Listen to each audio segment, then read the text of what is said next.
सुनाओ CDSL limited अब देखिए 1342 रुपए का प्राइसिंग हमें देखने मिला है। जिस तरीके से ये स्टॉक टूटा है, इन्वेस्टर यहाँ पर ना काफी शॉक्ड है। पहले तो एनएसडीएल की कंपैरिजन यहाँ पर करते रहते थे, उसके कंपैरिजन ऐसा लगता था तो सीडीएसएल जो है वो 2000 का प्राइस तोड़ेगा, लेकिन उसका बिल्कुल अपोजिट हो चुका है। आज हम आ चुके हैं 52 वीक लो के अराउंड। अच्छा, 52 वीक लो अभी थोड़ा सा दूर है, अगर आप देखेंगे 15-18% अभी दूर है।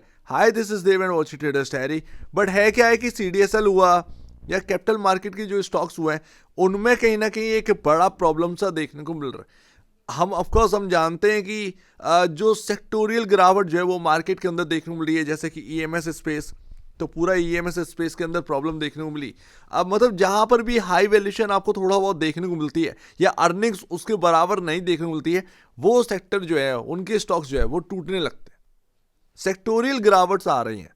तो अगर आप देखें बैंकिंग में कहीं ना कहीं आपको जो है small cap, mid cap, large cap banks में जो है वो वहां पर ना करेक्ट होते हुए नजर आ रहे हैं। कहीं ना कहीं Q3 के नंबर का यहाँ पर ना प्रॉब्लम है। तो ये सारी चीजें जो है ना वो एक बिल्कुल सेक्टोरियल गिरावट चल रही है। कल इसकी बारी, परसों इसकी बारी, परसों उसकी बारी, तो ये सारी चीजें चल रही हैं। एंड ऐसे में आप देखें करेक्शन जो है वो काफी हैवी हो चुका है। 1800 के अराउंड से ये स्टॉक टूटा है, 1800 के अराउंड से ये स्टॉक टूटा है। एंड अगर आप देखेंगे तो आज की डेट में जहां से चले थे लगभग हम उसके आसपास ही आ चुके हैं, लेकिन ये गिरावट रुकेगी कहाँ? सबसे पहले बात तो ये है कि गिरावट रुकेगी कहाँ, ये तो दूर की बात है।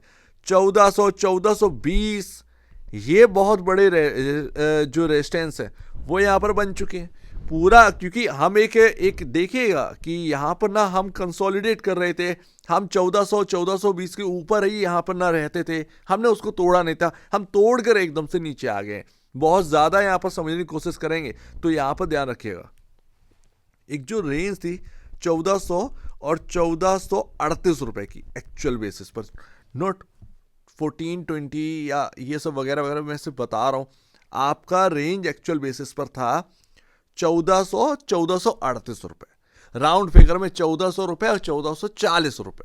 ये रेंज मैंने आज की नहीं, बहुत लंबे टाइम पहले की आपके सामने रखी थी। एंड यहां पर अगर आप देखेंगे तो उस रेंज में 4-5 दिन रहा एंड एकदम से, क्योंकि जब भी आप ध्यान रखो एक स्टॉक जो है किसी रेंज में रहता है एंड वहां पर ना कुछ समय जो है टाइम स्पेंड करता है, तो एकदम से फटाक से कोई एक मूव आना होता है उसके अंदर, चाहे वो खबर की वजह से या कुछ भी हो, लेकिन एक मूव आपके सामने आता है, फिर चाहे वो हायर साइड हो या फिर एकदम से लोअर साइड, लेकिन बहुत शार्प मूव होता है। आज अगर आप देखेंगे 5% ये शार्प मूव ही है, -5% एकदम से जो है वो एक शार्प मूव है। हमने उस रेंज के एकदम से आप देखेंगे नीचे आ चुके हैं। अब है क्या है कि एक थोड़ा सा आप इसको देखिएगा, एक जो ट्रेंड लाइन है ऊपर में कब ब्रेकआउट होगा ये आपको पता होना चाहिए।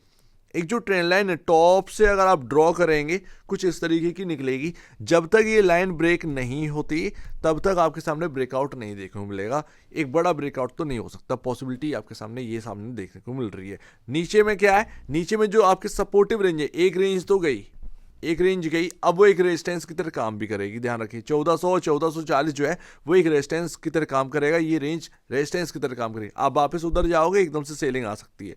दूसरी बात अगर आप देखेंगे सपोर्टिव रेंज कहाँ है, यहाँ पर हमारे सामने 1250, 1295, 1300 रुपए राउंड फिगर में, 1250 और 1300 रुपए, ये 50 रुपए की रेंज अब काफी इंपॉर्टेंट है। आप इस रेंज के पास आ चुके हैं, या तो ये 1300 रुपए से घूमेगा, सपोर्ट कहीं ना कहीं लेगा, थोड़ा संभलेगा, अदरवाइज ये 1250 1200 की तरफ यहां पर ना कोशिश करेगा। ये आप समझ में आ रहा है।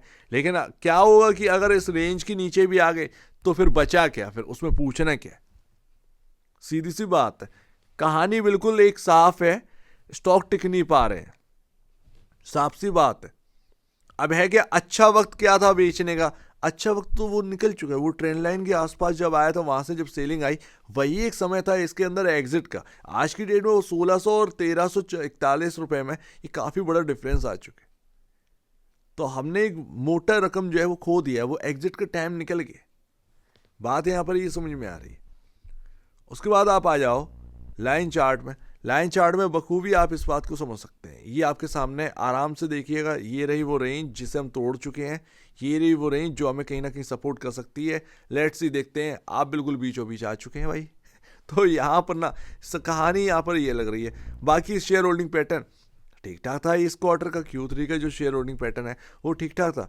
12.40% एफ थोड़े से यहाँ पर ना बढ़े हैं, DIs भी अगर आप देखेंगे थोड़े से बढ़े हैं। तो ये हमारे सामने रिटेल जो है वो डाउन हुआ है, 59.28 से 57% का ही रह गया है। तो ये एक अच्छी बात। Q3 के नंबर्स भी आने हैं, Q3 के नंबर्स किसी भी वक्त यहाँ पर आ सकते हैं। हालांकि कैपिटल मार्केट के नंबर थोड़े से अच्छे ही आ रहे हैं। अगर आप देखें एंजल वन तो यहाँ पर अच्छे आए हैं, उसके बाद अगर आप देखेंगे तो यहाँ पर केम्स के नंबर हैं या वगैरह वगैरह, तो बहुत सारे नंबर्स हैं अभी यहाँ पर ना फ्लोज जो है वो लगने वाले। लेट्स सी देखते हैं क्या है। बट आज की डेट में 28,000 करोड़ का मार्केट कैप रह गया CDSL का, ये आप थोड़ा सा ध्यान से देखिएगा।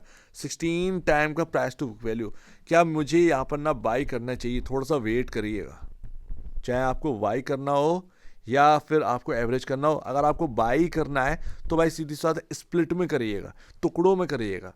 अगर आपको 100 शेयर खरीदने हैं या 50 शेयर खरीदने हैं तो उसको टुकड़ों में खरीदो, क्योंकि अभी समय नहीं है एकदम से पैसा डालने का। मार्केट इतना ख़राब है, और जब मार्केट ख़राब होता है अच्छी खासी चीज़ सही जगह पर भी हो वो और बुरी तरीके से टूट जाती है। तो ये ध्यान रखिएगा। यहाँ पर ना बात सिंपल सी है, एकदम से कूदना नहीं है, बहुत संभल के। मार्केट ऐसा ही है, और आपको जो है एवरेज करना है तो थोड़ा सा वेट करिए। अगर किसी को बाई करना है तो सीधी सी बात है स्प्लिट टुकड़ों में बाई करो, इससे बेहतर आपके पास कुछ नहीं है। बाकी भैया कंपनी के बारे में समझे तो भैया RSI जो है वो आपका देखिए, जितना भी पैसा ये डालते हैं उस पर 43.12% का रिटर्न है। जाहिर सी बात है NSDL 24.80% है। आप कंपेयर करते हैं ना, क्यों CDSL बेटर है NSDL से? ये है CDSL है, NSDL है भाई। CDSL अपना यूनिक कैपिटल मार्केट में, लेकिन अगर आप देखें इन सब डिपॉजिटरी एंड वगैरह वगैरह में सबसे हाईएस्ट जो ROC है वो केम्स का है ओनली। लेकिन अगर आप देखेंगे डिपॉजिटरी में तो भैया CDSL है। CDSL यहाँ पर ना काफ़ी बेटर। NSDL के कंपैरिजन CDSL 16.08 टाइम पर यहाँ पर प्राइस टू वैल्यू पर है, एंड NSDL 9.23 टाइम। अब देखिएगा यहाँ पर है क्या है, आप NSDL से काफ़ी हाइयर हैं, चाहे वो फाइनेंशियल हो या कुछ भी हो, आप NSDL के कंपैरिजन ऊपर ही और पर ही आते हैं। तो जाहिर सी बात है आपका NSDL के कंपैरिजन वैल्यूएशन भी अच्छी खासी ही होगी। तो जाहिर सी बात है NSDL के बराबर हम अगर आएंगे तो या तो NSDL को गिरना पड़ेगा या हमें चलना पड़ेगा, क्योंकि एक साथ तो रह नहीं पाएंगे, क्योंकि कंपनी का जो फाइनेंशियल है दोनों का एक बराबर तो है नहीं है, जाहिर सी बात है। तो यहाँ पर अगर आप देखेंगे दोनों में डिफरेंस रहेगा। अगर NSDL पीछे है CDSL से तो उसका कुछ ना कुछ तो मतलब है, कहीं ना कहीं उसको ढूंढिए, फाइनेंशियल में आपको समझ में आ जाएगा, जाहिर सी बात है। तो यहाँ पर ना CDSL ज़्यादा से ज़्यादा अगर करेक्शन होगा भी भाई थोड़ा सा ही सही, प्राइस टू बुक वैल्यू में मानूं कि भाई 3 टाइम यहाँ पर हो जाएगा, लेकिन क्या इससे ज़्यादा? देखिए है तो मार्केट, लेकिन वो फिर चीपर वैल्यू में आने लगेगा।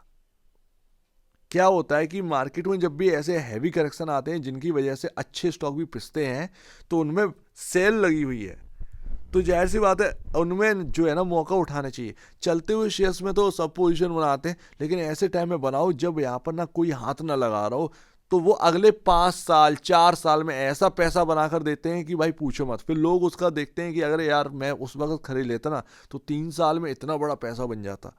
तो ये स्टोरीज कैसे बनती हैं? ऐसे समय में तो स्टोरी बनती है। तो ये ध्यान रखिएगा। बाकी फूक कर कदम रखिए भाई, सीधी सी बात है, आपको स्प्लिट में टुकड़ों में खरीदारी करनी है, एकदम से पैसा नहीं डालना। बाकी जो मूविंग एवरेज है वो क्या कह रहे हैं? 1520 1530 के आसपास का मूविंग एवरेज आपके सारे के सारे बने हुए हैं, चाहे वो 50 DMA हो, 100 हो या फिर 200 हो, सभी के सभी 1520 1530 का राउंड है। आप उनसे काफ़ी नीचे। लेकिन फिलहाल आपका क्या इंपॉर्टेंट है, वो रेंज तो चलो ये जो मूविंग एवरेज है वो धीरे धीरे आपके पास पहुंचेंगे। पर प्रॉब्लम मेनली क्या है हमें देखने को मिल रही है? प्रॉब्लम ये है कि हमारे सामने एक रेंज टूट गई है, उसके बाद होगा क्या? हमें शार्प फॉल देखने को मिल गया है। हमारे सामने बस यही रेंज है जो है 1250 और 1300 की। हमारे सामने बस यही रेंज बची हुई है, ये हमें सपोर्ट कर दे तो एक अच्छी बात है, हम यहाँ से बाउंस दे जाएं तो एक अच्छी बात है। हम ऊपरी ओर की जो रेंज है 1438 की, हम वो अगर ब्रेक कर देंगे तो ही कहीं ना कहीं कॉन्फिडेंस आ पाएगा, अदरवाइज हम बीच चौराहे पर है, ये बात आप समझिए। तो ये ध्यान रखें। और हाँ, दिक्कतें हैं तो भाई हम सबसे पहले चार्ट पर गैप ढूंढते हैं, कभी कभार फंडामेंटल चीज़ें समझ में नहीं आती हैं, लेकिन गैप बोल रहा है कि 1180 रुपये ज़्यादा से ज़्यादा, अगर यहाँ से कुछ गिरावट होती है तो 1180 रुपये तक की हो सकती है। वहाँ पर ना गैप फिल हो जाएगा, वहाँ पर ना गैप फिल हो जाएगा, मार्केट की कंडीशन वैसी भी है तो जो कुछ भी है, लेकिन 1180 पर गैप फिल हो जाएगा।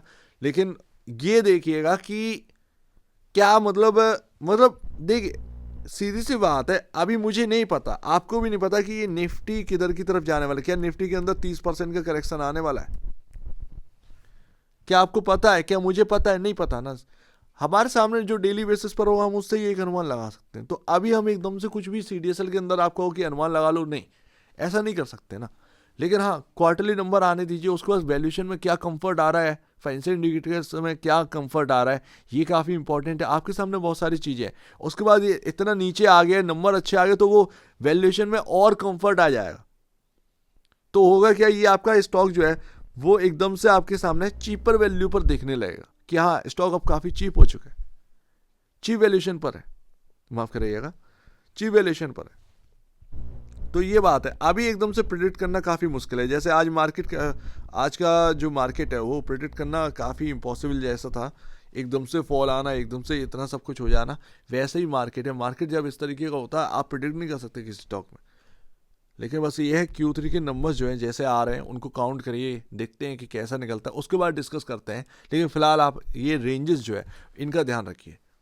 ये यहाँ पर ना थोड़ा सा चार्ट पे जो जो हमें पहले के ही यहाँ पर बने हुए हैं उनको थोड़ा समझिए, बाकी फंडामेंटल बेसिस पर क्या चेंज आते हैं Q3 के बाद वो देखते हैं। सो उम्मीद है कुछ समझ में आया होगा। एक बार निवेश से पहले या बेचने से पहले अपने ब्रोकर एडवाइस से जरूर सलाह लीजिएगा। खुद की स्टडी करेगा, उससे बेहतर कुछ भी नहीं है, खुद की स्टडी मस्ट है। तो आप दीजिए मुझे वीडियो देखेंगे, बहुत धन्यवाद दोस्तों।